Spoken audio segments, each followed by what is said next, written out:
Good day, everybody.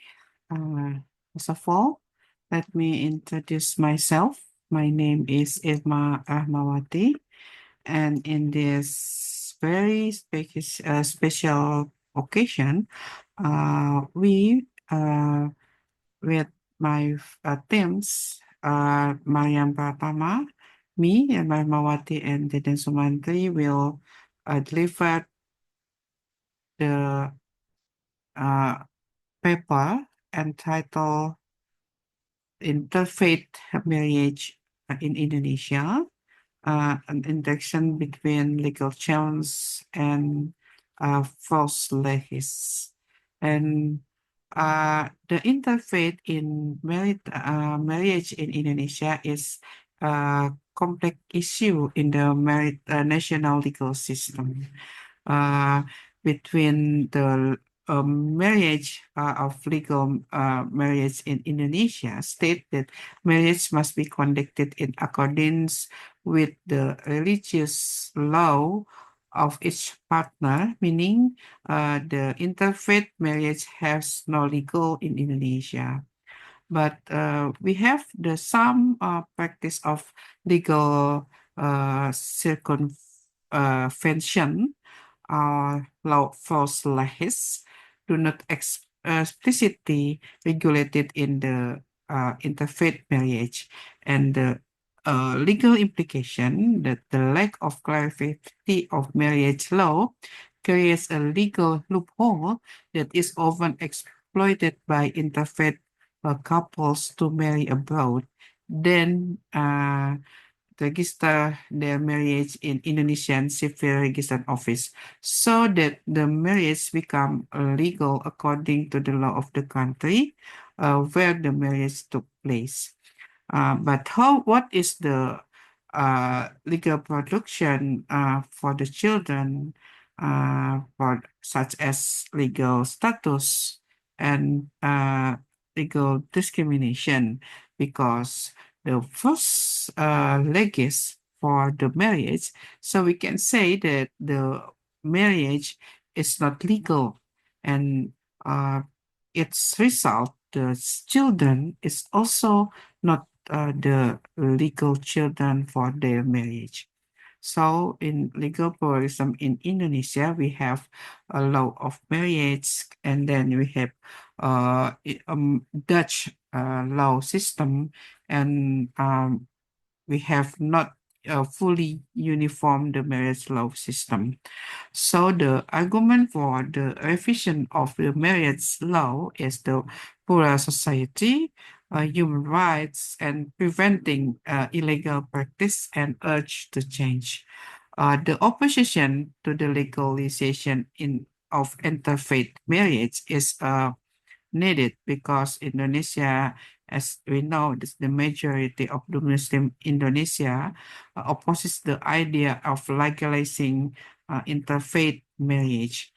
Based on the marriage law, it's clear in regulating in accordance with same religious principle.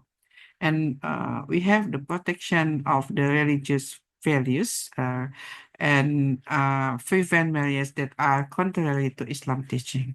And the problem, how does the like explicit regulation on interfaith marriage in Indonesia's legal form create legal, social, and administrative challenges for couples and their children, and what are reform needed in Indonesian pluralistic legal system to address the issue of the uncertainty, child protection, and the balance human right and the religious value in interfaith marriage.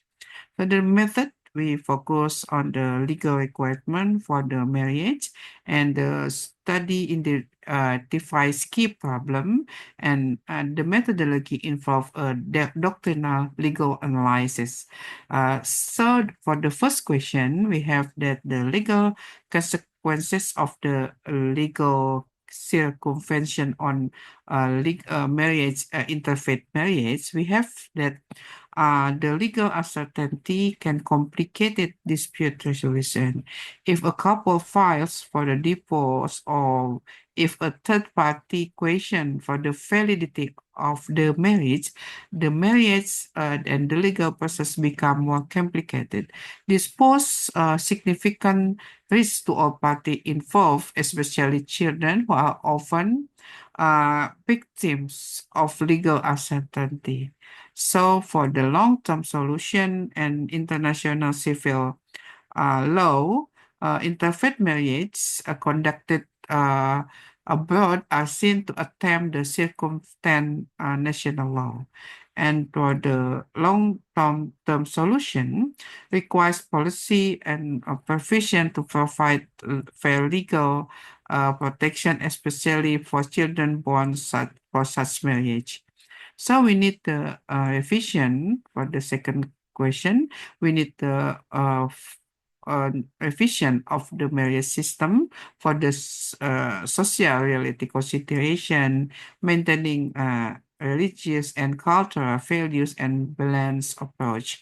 And so, but we have some controversy of the interfaith marriage abroad, and for the legal expert uh, opinion, it is some say valid and the other argue that it is still invalid to apply in Indonesia.